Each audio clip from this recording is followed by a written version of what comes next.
Now, Regulation Act 1773 AD. The main provision of Regulation Act were as under. The Governor of Bengal was made the Governor General of British India. Warren Hastings was appointed the first Governor General of India. यानी warn Hasting जो था वो पहला governor general था भारत का. There would be a council of 4 members to assist Governor General. Governor general की सहायता से 4 सदस्यों की समिति बनाई गई. All the decision in the council were to be made by majority of votes. The Governor General was given a casting vote in the case of a tie. इसमें क्या बताया गया, सभी जो डिसीजन है सारे निर्णय बहुमत के आधार पर लिए जाते थे. गवर्नर जनरल जो है मतदान के द्वारा चुना जाता था.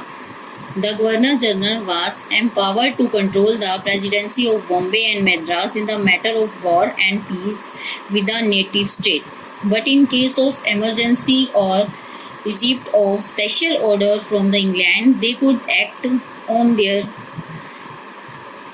इसमें क्या बताया गया है कि गवर्नर जनरल जो है बम्बई मद्रास प्रेसिडेंसी के युद्ध और शांति के मामलों में नेटिव स्टेट पर अपना जो है नियंत्रण करता था और कई बार इमरजेंसी के समय में जो है इंग्लैंड उन्हें अपने आप काम करने की आज्ञा दे देता था.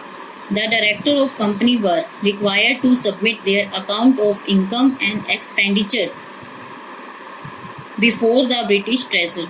इसमें बताया गया है कि गवर्नर कंपनी के जो डायरेक्टर है अपनी आय यानी अपने जिनको पे मिलती थी अपनी आय और खर्चों को पहले ब्रिटिश खजानों में डालते थे और उसके बाद उन्हें दिए जाते, उसके बाद जो है उन्हें ये सब खर्च करने के लिए दिया जाता था. The act provided for a supreme court at Calcutta with a chief justice and 3 assistant जजेस. इसके लिए उनके लिए पास एक कोर्ट में 3 जो थे चीफ जज थे और एक जो था चीफ जज था और 3 असिस्टेंट जज थे. Sir Elijah Impey was appointed the chief justice. Supreme court was empowered to try civil, criminal and other cases. Supreme court यानी जो सर्वोच्च सबसे बड़ी कोर्ट थी उसमें सिविल, क्रिमिनल और दूसरे केसेस आते थे. Cases were to be tried by the mean of jury और इसमें सभी केसेस के ऊपर जो है न्यायपालिका अपना निर्णय करती थी. Now drawbacks of the act. Regulating act mark the first step towards parliamentary control over the company and towards a centralized administration in the India, but it has many defects which seriously hampered its purpose. Regulating Act में जो थे क्या बताया गया है इसमें कि संसद में जो है कंपनी के नियंत्रण और प्रशासनिक अधिकारियों का जो है केंद्रीकरण किया गया और इसमें जो है कई बुरे प्रभाव भी पड़े हैं और जो इस प्रकार है उसके जो उद्देश्य थे अवरुद्ध हो गए यानी रुक गए. More over the relation of the supreme court and governor general and his council were not clear. इसमें क्या बताया गया है कि सुप्रीम कोर्ट और गवर्नर जनरल और उसके काउंसिल के जो हैं रिलेशनशिप उनके संबंध जो थे स्पष्ट नहीं थे. Governor general had no control over the member of his council. He had only casting a vote. Governor general का अपनी मेंबर यानी काउंसिल के सदस्यों के ऊपर कोई भी नियंत्रण नहीं था. वो सिर्फ चुनाव वोटिंग के द्वारा ही चुने जाते थे. Governor of Bombay and Madras presidency were not brought under the governor general's control. They could act by themselves under the guise of emergency. यानी वो क्या करते थे इमरजेंसी यानी आपातकाल के समय जो है अपने आप ही निर्णय लेते थे. Under the above circumstances, it was necessary to pass another act to remove these defects. इन परिस्थितियों को देखते हुए जरूरी हो गया कि कोई दूसरा एक्ट पास किया जाए. Now, Pitt's India Act. Later, a new act, the Pitt's India Act, was passed to improve upon the regulating act. This act remained the basis framework of administration till 1857.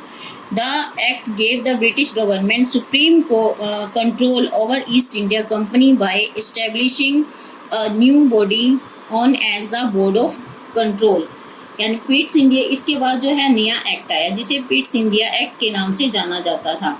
और इस एक्ट में कई सुधार किए गए जिसके अनुसार इस एक्ट ने जो है 1857 की क्रांति का ढांचा तैयार किया और इस एक्ट ने ब्रिटिश सरकार को एक सर्वोच्च शक्ति बना दिया और जिसका ईस्ट इंडिया कंपनी पर पूरा नियंत्रण था उसे बोर्ड ऑफ कंट्रोल कहा जाता था।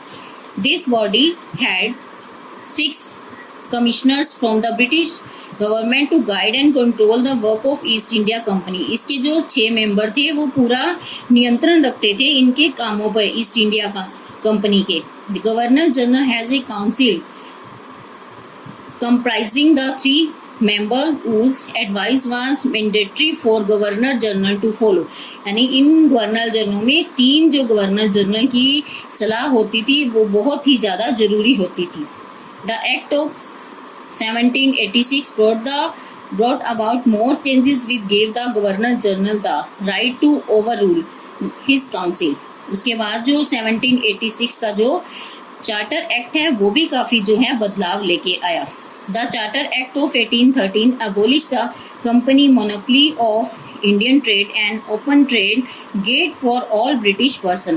इसमें क्या है कि 1813 एक्ट में जो व्यापार पर अधिकार को बिल्कुल समाप्त कर दिया गया और इसमें जो है ब्रिटिश लोगों के लिए व्यापार के लिए दरवाजे खोल दिए। This act also permitted Christian missionary to settle in India। इस एक्ट के अनुसार क्या हुआ, क्रिश्चियन मिशनरी जो भारत में रहने लगी, सेटल्ड होगी। This act allotted an amount from the company Indian revenue from the encouragement to education literature and science. इसमें जो है इस एक्ट के अनुसार क्या किया जाने लगा, भारत में शिक्षा, साहित्य और साइंस को जो है प्रेरित किया जाने लगा। For the first time an act made the company responsible for wellbeing of Indian people. इस एक्ट के अनुसार पहली बार लोगों को यह लगा कि कंपनी जो है भारतीय लोगों के प्रति उत्तरदायी है। The act of 1883 abolished the company monopoly over tea and its trade। उसके बाद company now become a purely administrative body under the British Crown। This act made the Governor of Bengal the Governor General of India, empowered him and his council to make law affecting all persons। Power was centralized in the hands of the most powerful official of the British government, the Governor General।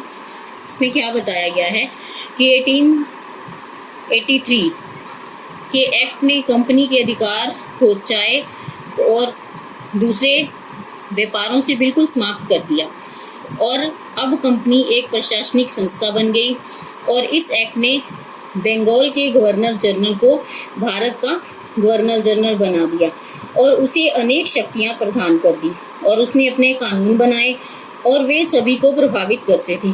सारी शक्ति को British governor general council के हाथों में दे दिया गया। The charter act of 1853 further increase parliamentary control over the company affair. इसने भी कंपनी के अफेयर्स में वृद्धि की। आगे जाके the company authority to recruit its officials and appointment all post was thrown open to competition। This concept of a civil services was introduced।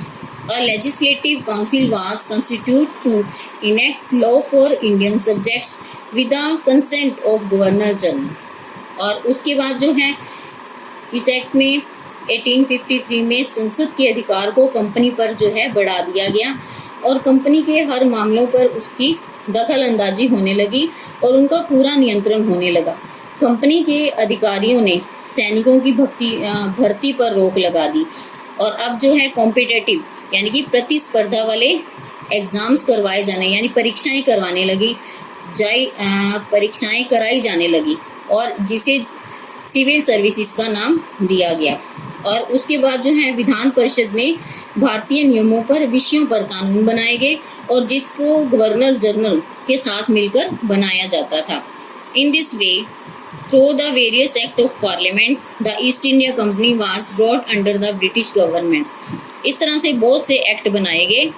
However, since Britain was very far off, the real and effective power was with the Governor General. इसमें जो है Britain एकदम बाहर हो गया और सारी जो शक्ति है गवर्नर जनरल के हाथों में आ गई.